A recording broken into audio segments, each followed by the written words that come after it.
Senhor seja louvado poderosamente. Hoje nós vamos, então, ver sobre ofertas Amém. queimadas.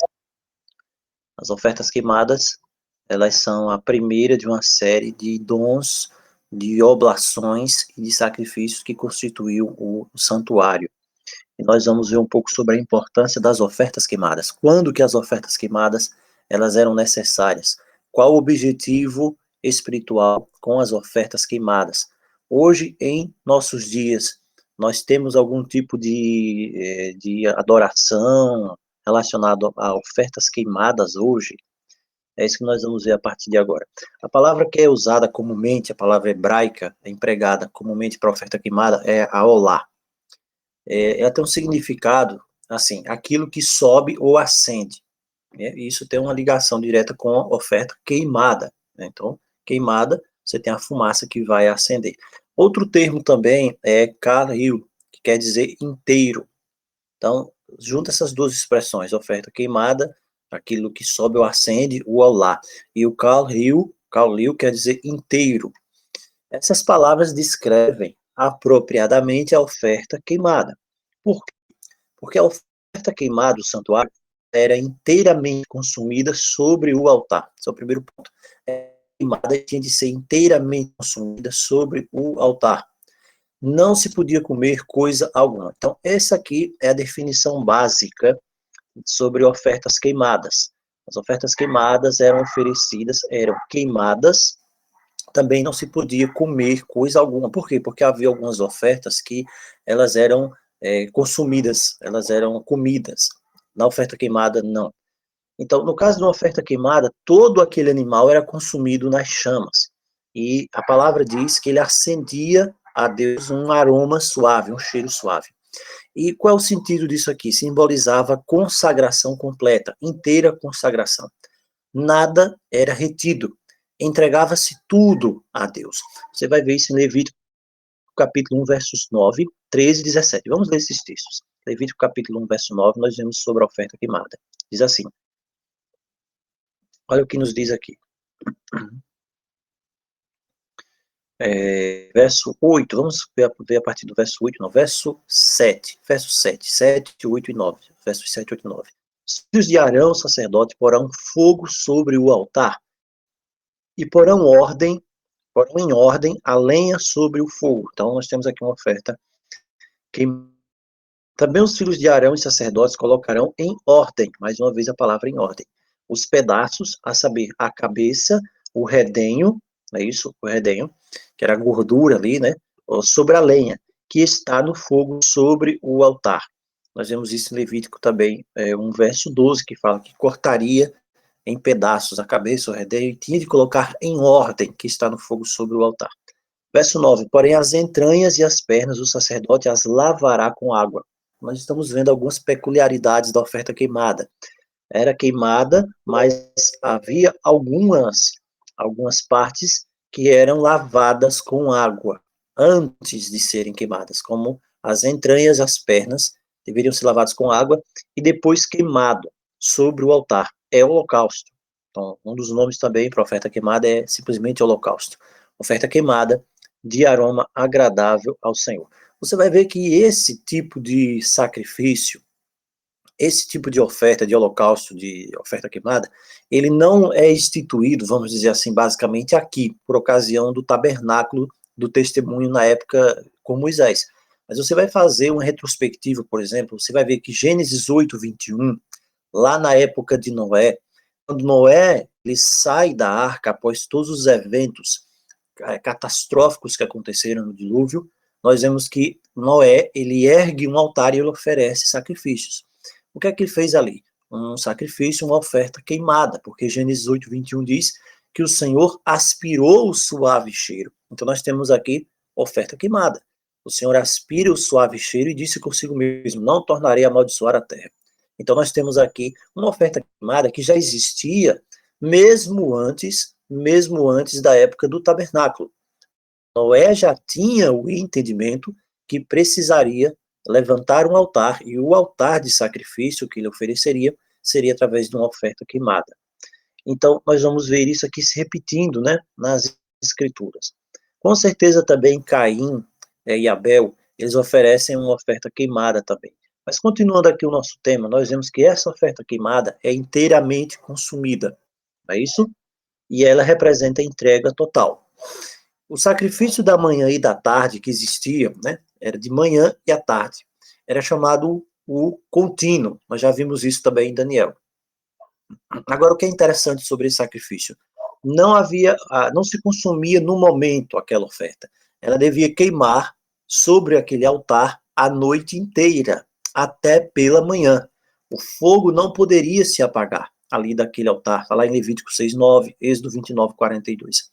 Durante o dia, as ofertas queimadas individuais, a pessoa queria oferecer uma oferta, eram acrescentadas àquele sacrifício lá da manhã, de maneira que sempre iria haver uma oferta queimada sobre o altar. Levítico 6:13 diz, Levítico 6, verso 13, o fogo arderá continuamente sobre o altar, não se apagará. Claro que tudo isso aqui tem simbolismo nisso.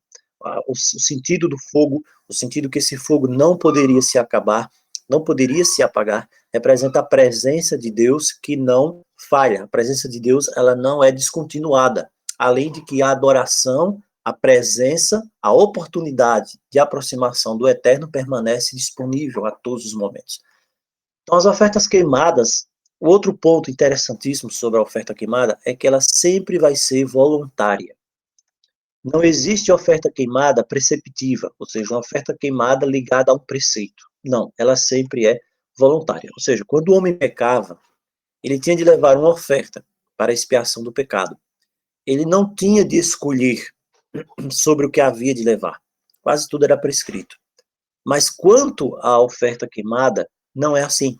Essas ofertas eram voluntárias. Ele podia levar um novilho, ele podia levar uma ovelha, um cordeiro, uns pombinhos.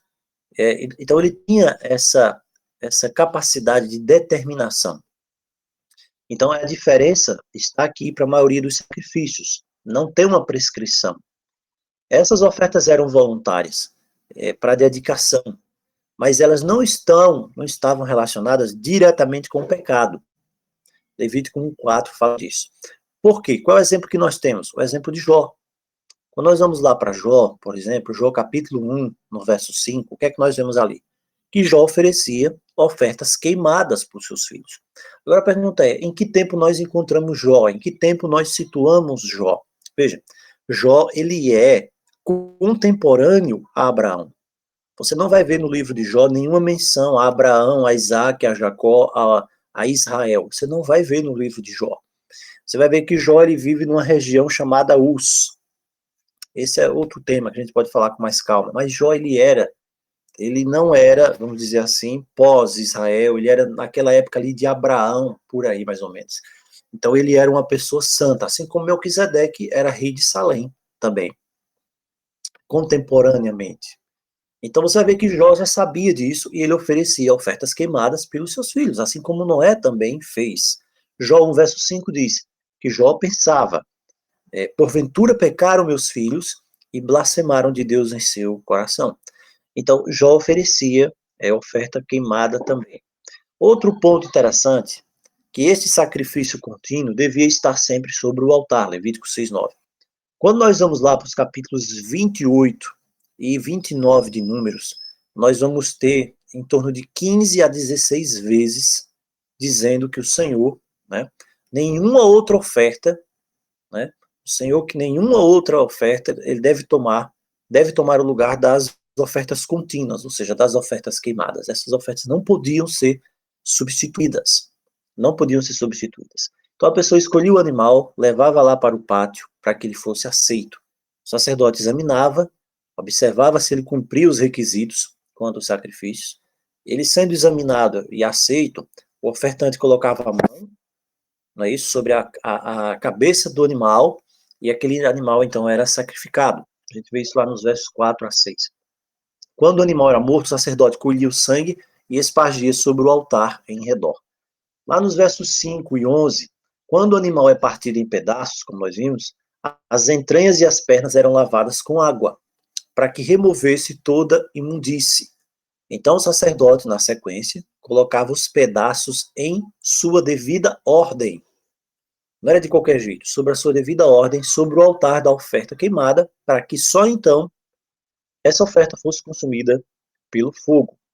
Então, este sacrifício aqui, como nós já vimos, ele incluía todas as partes do animal, a cabeça, os pés, as pernas e o corpo inteiro, menos a pele, menos a pele. Levítico 8, 7 vai falar. Agora, em que ocasiões essas ofertas queimadas, elas eram utilizadas? Em que ocasiões as ofertas queimadas eram utilizadas? Elas eram utilizadas em algumas ocasiões interessantes, como, por exemplo, na purificação dos leprosos. Quando se fazia o procedimento da purificação dos leprosos, se utilizava as ofertas queimadas. Lá em Levítico 14 vai falar sobre isso. Também na purificação das senhoras após o parto, se utilizava a oferta queimada, e alguma contaminação cerimonial. Levítico 15 fala disso, utilizava as ofertas queimadas. Então, nós vemos que nesses casos vai usar uma oferta pela expiação do pecado, a condenação cerimonial, e também uma oferta queimada. A oferta queimada, ela também teve lugar na consagração de Arão e seus filhos. Êxodo 29, o que foi oferecido ali, foi uma oferta queimada. Quando Arão é introduzido no ministério, também foi uma oferta queimada. Quando alguém fazia o voto de Nazireu, número 6,14, se oferecia uma oferta queimada. O que é que a oferta queimada simboliza? Inteira consagração do indivíduo a Deus. Total consagração, sem reservas. A pessoa estava se colocando simbolicamente sobre o altar. Estava consagrando a sua vida inteiramente para o Altíssimo. É aí que nós entendemos o texto de Romanos, capítulo 12. Lá em Romanos, capítulo 12, nós vemos assim: rogo-vos, pois, irmãos, 12, verso 1, pelas misericórdias de Deus, que apresenteis os vossos corpos em sacrifício vivo, santo e agradável a Deus, que é o vosso culto racional. Veja, Paulo continua usando a linguagem do santuário. Por que Paulo usa essa linguagem do santuário? Por que nós temos de apresentar o nosso corpo como sacrifício? Nós temos de nos sacrificar? Nós temos de matar ou de sermos sacrificados por alguém? Não, claro que não. A palavra é bem clara, é o vosso culto racional. Mesmo o seu culto racional, através da sua mente, tendo entendimento, tendo conhecimento das verdades celestiais, isso é um sacrifício. Esse sacrifício é oferecido a quem, então? Se Paulo usa uma linguagem do santuário hoje para os nossos dias, Paulo está dando a entender claramente que o sistema do santuário continua em vigor, mas não o santuário da terra, como nós vimos lá em Hebreus, mas um santuário celestial, onde existe um sumo sacerdote. Hebreus fala disso muito bem. E este sumo sacerdote, ele ministra hoje por nós. Então nós não precisamos oferecer animal, nós oferecemos o nosso culto racional, ele recebe esse dom e ele ministra esses dons lá no santuário celestial. Então veja que Paulo utiliza essa linguagem do santuário de uma forma bem clara, bem específica, porque existe todo um sistema de santuário celestial. Não seria à toa que Paulo ia dizer, olha, o seu entendimento, o seu culto racional é um sacrifício. É um sacrifício. Então, cumpre-nos então, hoje a oferta é você mesmo. Você precisa se dedicar inteiramente a Deus, ser perfeito. Somente quando toda a imundícia ela é retirada, naquela época, quando toda a imundícia era retirada da oferta queimada, só então esta oferta é aceitável a Deus. Não se podia oferecer uma oferta de qualquer maneira para que fosse levada ao fogo do altar, se esta oferta não tivesse sido previamente purificada. Assim também com a nossa vida. Então, todos esses símbolos do santuário, eles nos trazem preciosas lições. Nós não podemos nos colocar sobre o altar. Nossa vida, o nosso sacrifício vivo, santo e agradável, ele não é aceito enquanto houver uma impureza ainda. A impureza precisa ser retirada. A impureza precisa ser tirada de nós através da lavagem. E aí nós vamos para a Escritura, e a Escritura fala da lavagem do Espírito.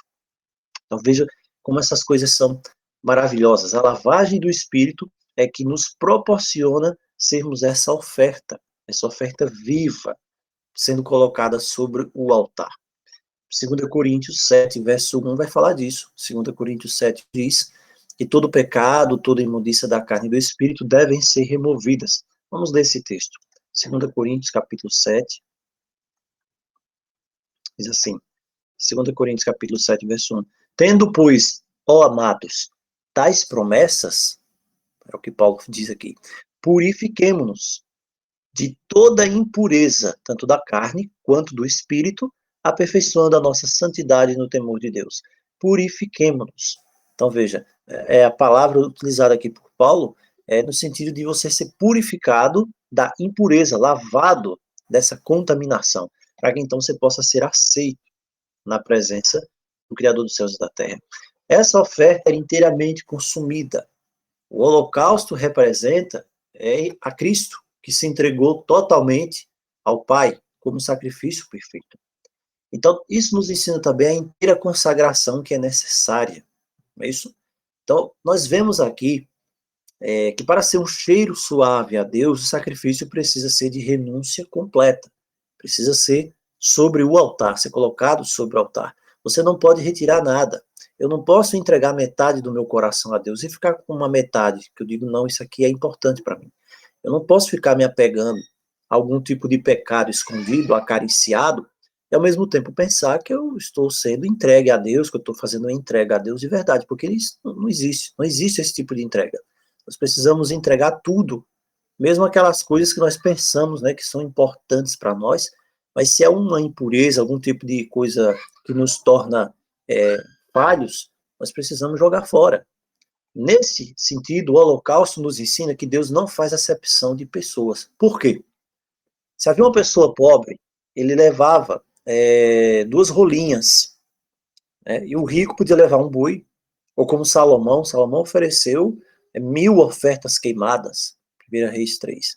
Mas essas 2 coisas, independente de ser um passarinho, de ser um boi, é aprazível ao Criador, porque é segundo a capacidade de cada um, é aquilo que a pessoa tem para oferecer. Deus não vai querer que você ofereça o coração do seu irmão no lugar dele, se ele não quiser oferecer. Você só pode oferecer o seu coração, a sua vida. Você não pode oferecer a vida do seu esposo. Você não pode oferecer nem a vida do seu filho. É uma atitude voluntária. Essa atitude voluntária é o que fica bem clara para nós na questão da queimada. Outra lição da oferta queimada é a da ordem. Nós não podemos atropelar a ordem das coisas. Deus quer ordem na sua obra. E Deus dá instruções específicas para isso. Veja só, a lenha tinha de ser posta em ordem. Nós vamos dizer isso aqui, a ênfase, em ordem sobre o fogo, não apenas empilhada. Não é chegar lá e colocar a lenha de qualquer jeito, de qualquer forma. Os pedaços do animal também tinham de ser postos em ordem sobre a lenha. Não era simplesmente chegar lá e jogar de qualquer jeito, e ficar lá e colocar fogo. A ordem é a primeira lei do céu. 1 Coríntios 14, 33 e 40 diz: Deus não é de confusão. Ele quer que seu povo faça as coisas decentemente e com ordem. Eu não posso atropelar a ordem, o processo de salvação. Eu preciso ver, eu preciso sentir, eu preciso crer, eu preciso me arrepender dos meus pecados, eu preciso confessar os meus pecados, eu preciso clamar. Eu não posso atropelar o processo. Eu não posso, sem antes me arrepender, querer ser transformado. Eu preciso primeiro me arrepender, reconhecer que sou pecador. Nós não podemos ultrapassar a ordem das coisas como está determinado. Nós precisamos de arrependimento, de conversão, de confissão e de abandono do pecado. Só então, só assim é que nós podemos ser transformados. Pode se iniciar o processo de transformação.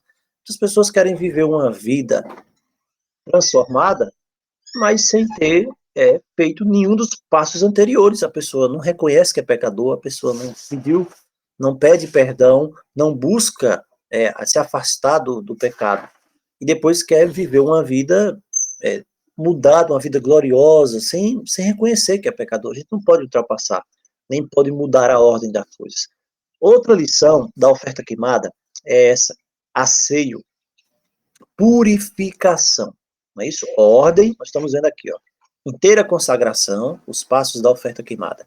Inteira consagração, nós estamos vendo ordem, nós estamos vendo agora purificação, asseio. O que quer dizer isso? Os pedaços tinham de ser queimados sobre o altar. Mas antes, eles tinham de ser lavados com água. Peraí, parece desnecessário, né? Aos nossos olhos. O pedaço vai ser consumido no altar. É um desperdício de tempo? lavar ele antes de queimar, mas esta não é a maneira do Senhor raciocinar. Quem sabe seja a nossa maneira de raciocinar, mas não é a maneira de Deus raciocinar. A ordem é: lava cada pedaço. Coisa alguma imunda deve ir para o altar. Então, os pedaços eram arranjados em ordem e então postos sobre o altar. Então, o fogo, né, simbolizando a aceitação, ele podia então agir. Da mesma forma na nossa vida. Primeiro, purificação. Primeiro, purificação. Depois da purificação, precisamos entrar em ordem, para que as coisas aconteçam da forma correta, como estão na Escritura, não é do jeito que eu quero, do jeito que eu imagino.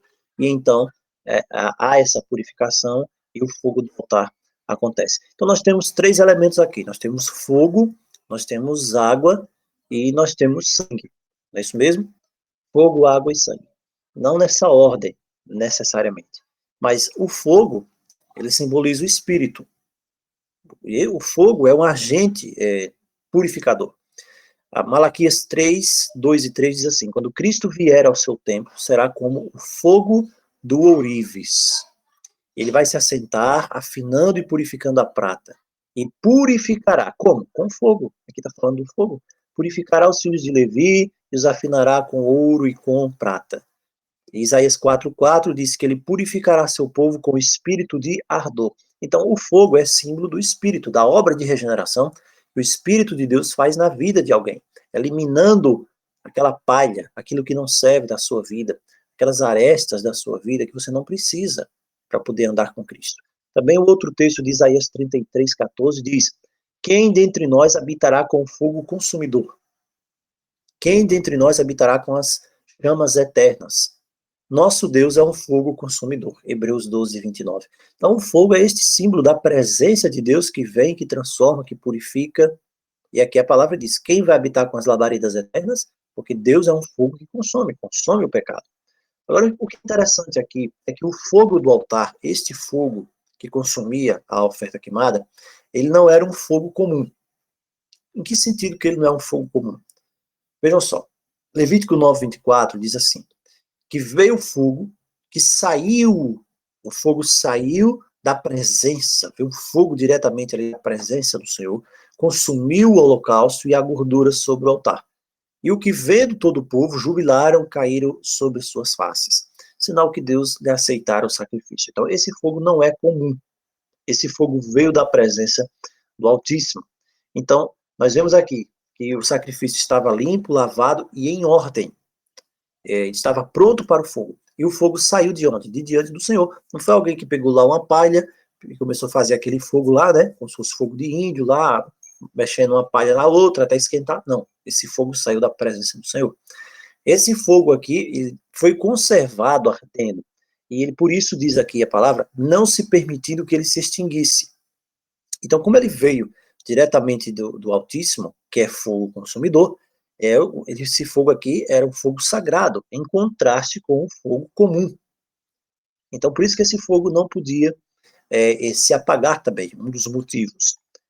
A água, que é o outro elemento, é um emblema que nos apresenta o batismo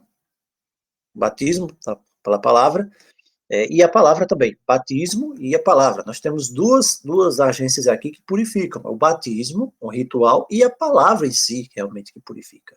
Efésios capítulo 5, 25 e 26 diz: Cristo amou a igreja e a si mesmo se entregou por ela, para a santificar. Como? Purificando-a. Como que ele purifica? Com a lavagem da água pela palavra. Veja que Paulo liga as duas coisas aqui. A lavagem da água é pela palavra. Não existe lavagem sem a palavra. Só existe lavagem através da palavra.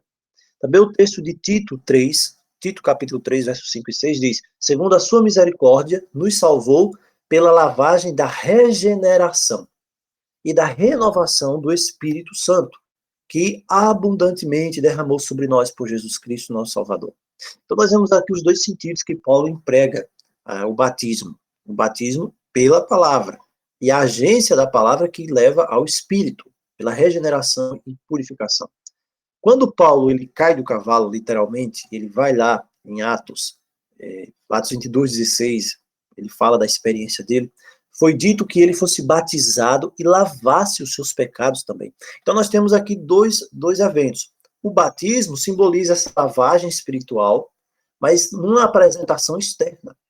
Deus determinou que externamente a pessoa desse uma visão, uma manifestação clara diante de todo mundo de que a pessoa agora também é lavada interiormente pelo Espírito Santo e pela palavra. Essa é a importância do ritual do batismo. Por isso que foi dito a Paulo que lavasse os seus pecados. Ele foi batizado em nome de Jesus. Não é verdade? Então, esses pedaços do animal também eram lavados. O que está ensinando para o povo? Ordem e limpeza. E também, antes que qualquer coisa seja posta sobre o altar, deve estar limpa, lavada, pura e santa. Agora o sangue. O sangue é um dos elementos aqui importantíssimos, porque é através do sangue que há a expiação pela alma. A passagem clássica aqui é lá em Levítico 17, Levítico 17:11. Diz assim, porque a vida da carne está no sangue. Eu vou-lo dei sobre o altar.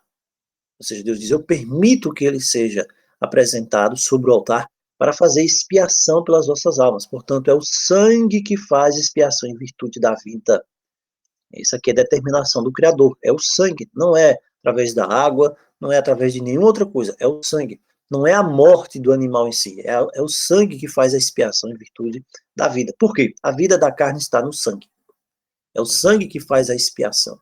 Então, quando ele aspergia o sangue sobre o altar, o fogo descia, consumia o sacrifício, era um sinal da aceitação por parte de Deus. Levítico 1:4, que seja aceito por ele.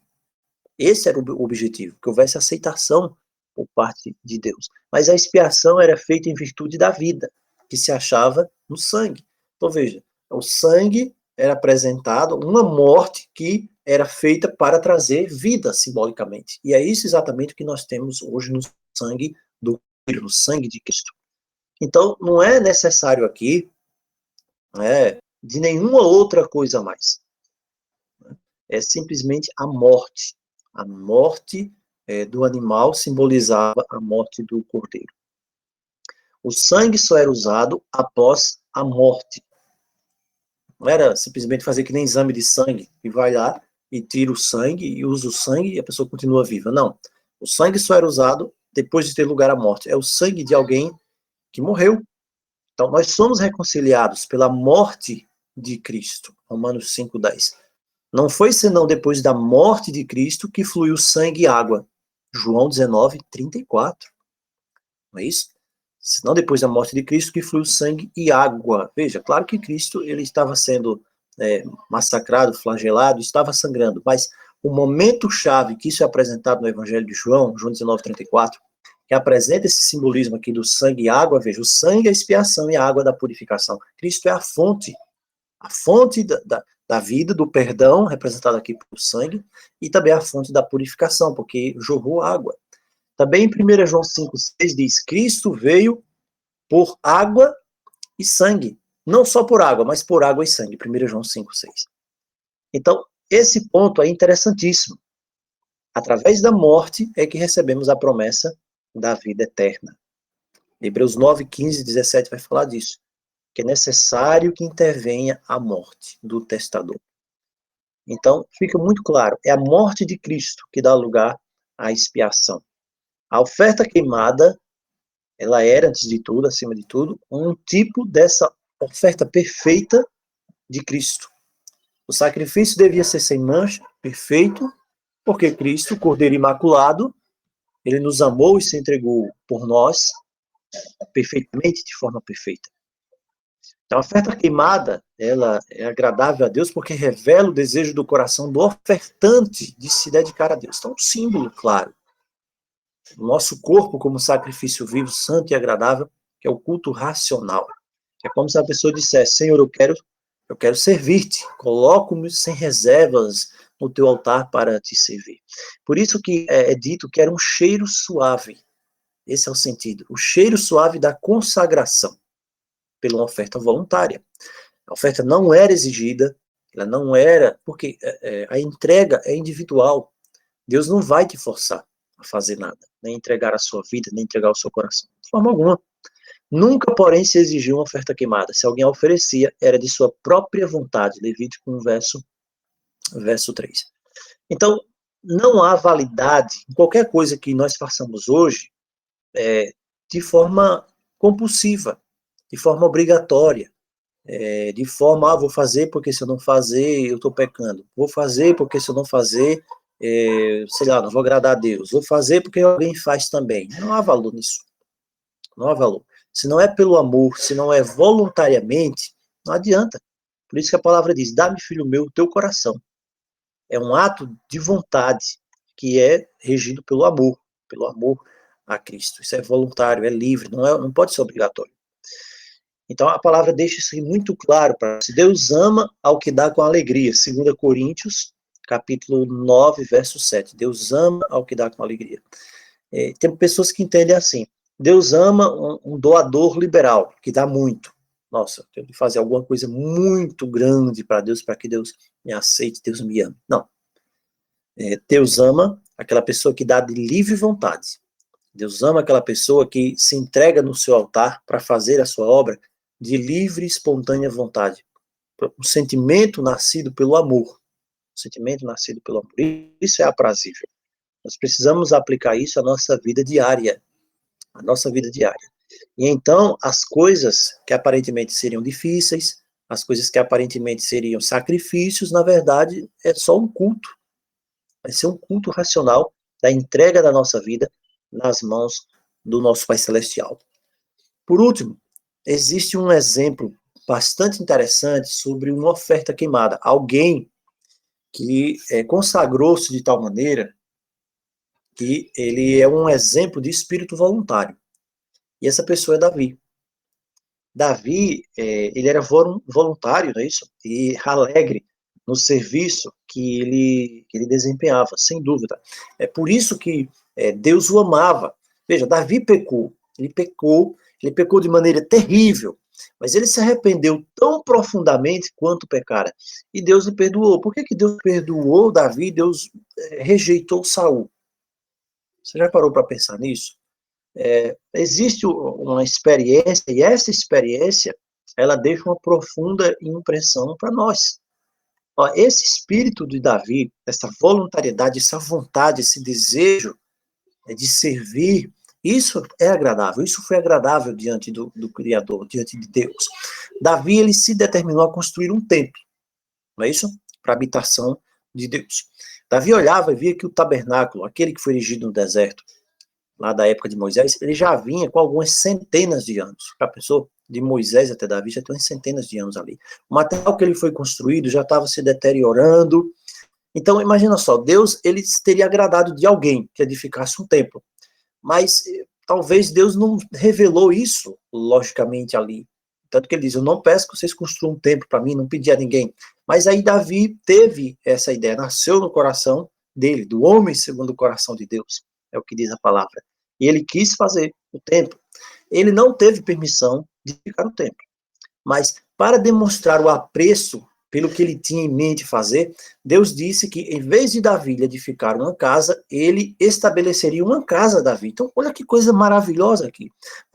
Deus coloca no seu coração e você diz, não, eu quero fazer alguma coisa, eu quero demonstrar o meu amor, eu quero fazer algo. O que é que eu posso fazer aqui? Eu sou um rei, eu quero fazer uma casa em que o nome do Senhor seja exaltado, em que todo esse sistema sacrificial que é feito debaixo de uma tenda, de uma lona, seja feito num local especialmente propício para isso. E ele vai e diz para Deus. Quando ele diz para Deus, Deus diz, olha, você não vai construir, porque você matou muita gente, então não quero que você faça para mim.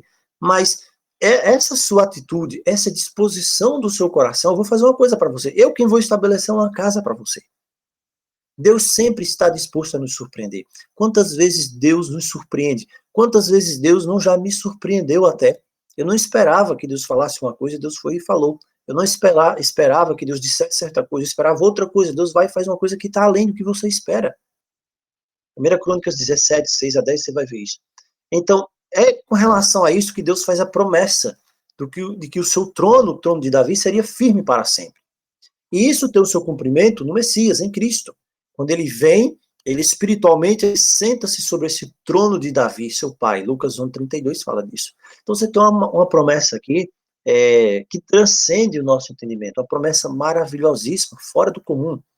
Porque imagina só, Abraão, Moisés, Elias, eles são passados por alto. Veja, o próprio fundador ali da nação de Israel, Abraão, Moisés, aquele que tira Israel, o libertador, o legislador. Não, a honra é dada a Davi. A honra é dada a Davi. Uma razão para isso, nós cremos, é a boa vontade de Davi. Davi queria servir, Davi queria fazer, Davi procurava, o que é que eu posso fazer? O que é que eu posso fazer pelo Senhor? O que é que eu posso mostrar para ele de que eu quero servi-lo de todo o meu coração? Então, Davi, ele mostra isso nesse desejo de edificar. Aí o Senhor diz, você não vai construir. Mas ele desejava tanto fazer, e ele pensou, né, disse, nossa, o que é que eu vou fazer? Eu não vou construir, mas eu posso preparar. Eu posso preparar as coisas, eu posso preparar o material para a construção, mesmo que eu não execute. E aí, Davi disse, Salomão, meu filho, é ainda moço, né? Salomão é moço, é pequeno, é jovem, inexperiente, e essa casa que vai se edificar para o Senhor, ela tem de ser uma obra magnífica, em excelência, para que seja honrado, glorificado o nome do Senhor em todas as terras. Eu vou preparar o material. Eu não vou construir, mas eu de agora eu já vou preparar o material. Quer dizer, a vontade que ele tinha de servir, de fazer, era muito forte, era muito grande.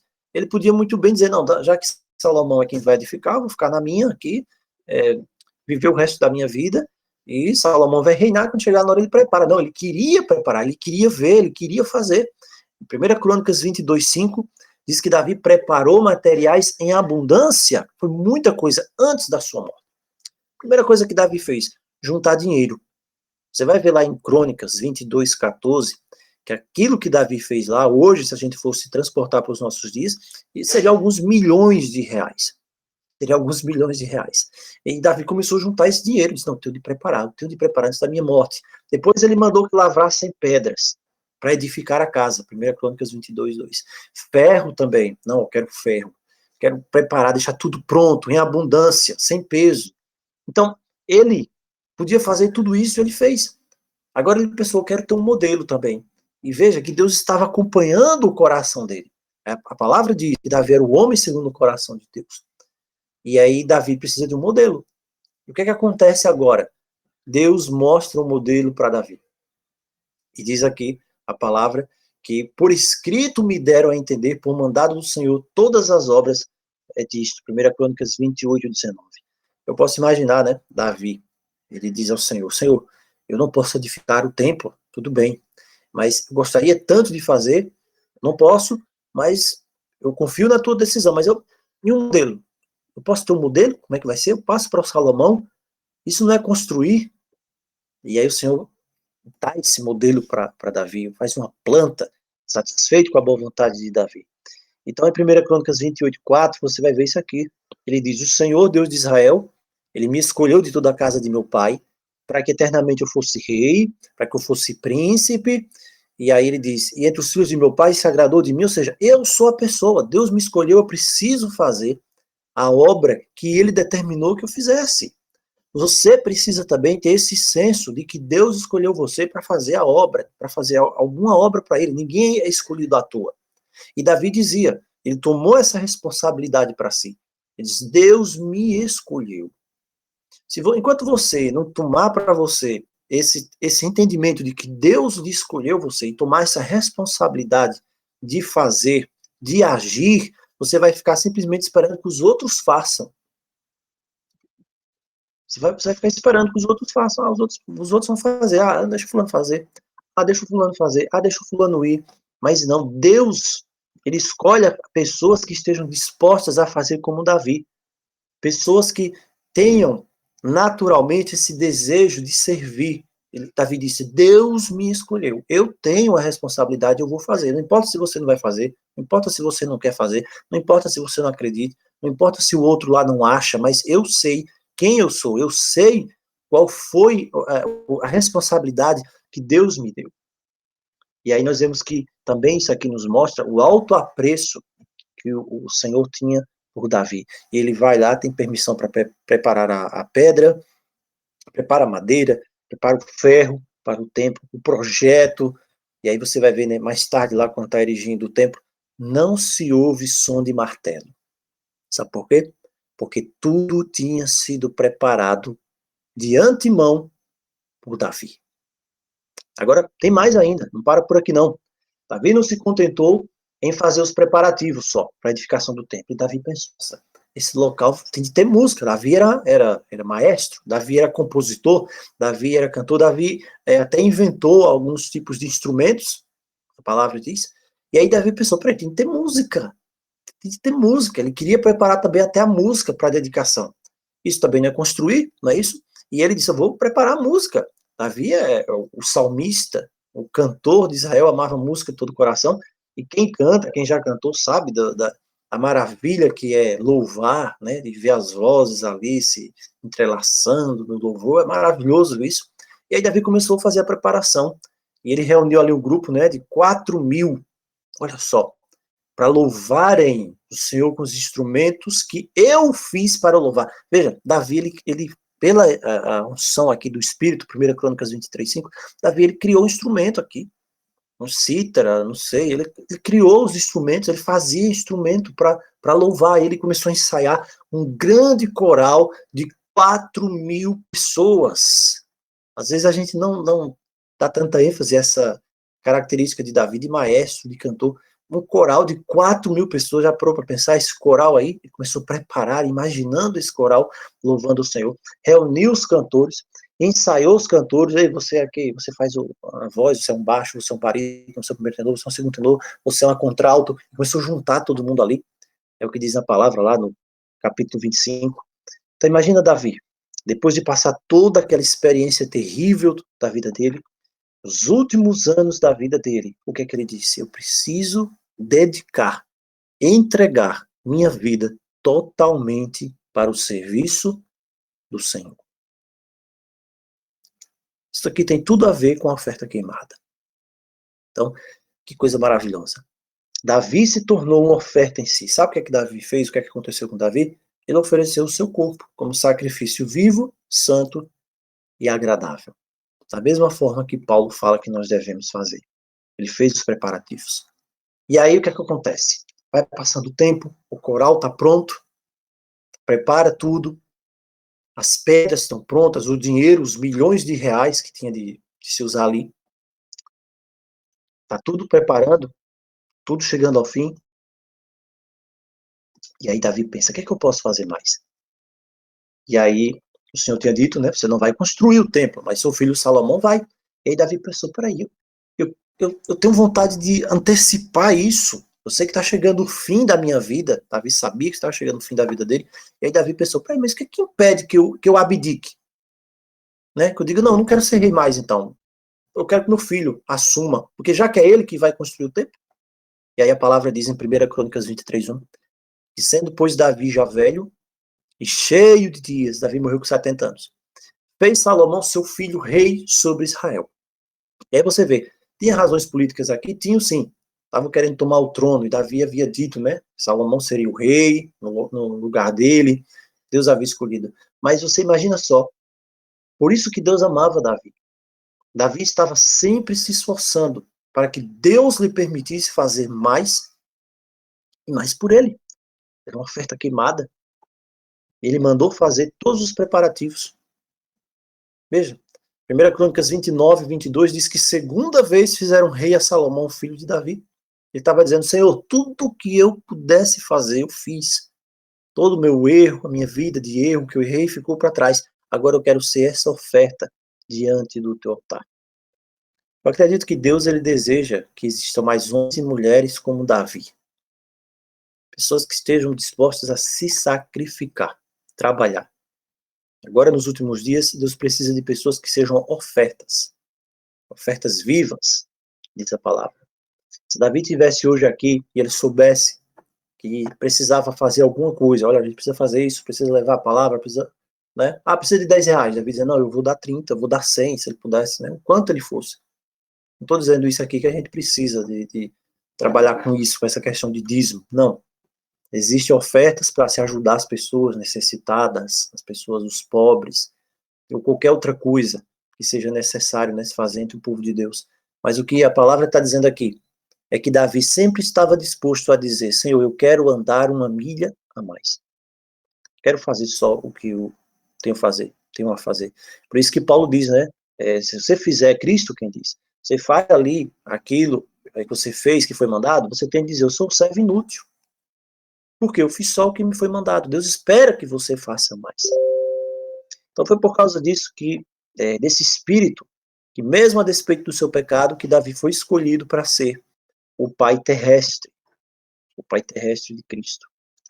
Na verdade, e foi esse mesmo espírito que levou Cristo a se entregar voluntariamente como sacrifício supremo. Então que Deus nos abençoe, que nós possamos ter esse mesmo espírito de Davi, que nós não meçamos dificuldades, que nós não olhemos, eu já fiz isso, já fiz demais para Deus. Você nunca faz demais para Deus. Você nunca pode fazer demais para Deus. Nem a sua vida entregue no altar é demais para Deus. Nada é demais para Deus. Então, que Deus abençoe, que nosso Pai Celestial nos fortaleça, que nós possamos aprender essa lição, a importância que a oferta queimada tinha no antigo santuário israelita, também possui hoje. Só que hoje essa oferta, Deus espera que sejamos nós mesmos. Por isso que Paulo diz: ofereça seu corpo como sacrifício vivo, santo e agradável a Deus, que é o culto racional. Mas lembre, antes tem de ser lavado, tem de ser purificado, tem de tudo estar em ordem, para que a sua vida seja colocada sobre o altar. Deus nos abençoe e nos fortaleça para que nós possamos colocar isso em prática na nossa vida. Em nome de Jesus, amém.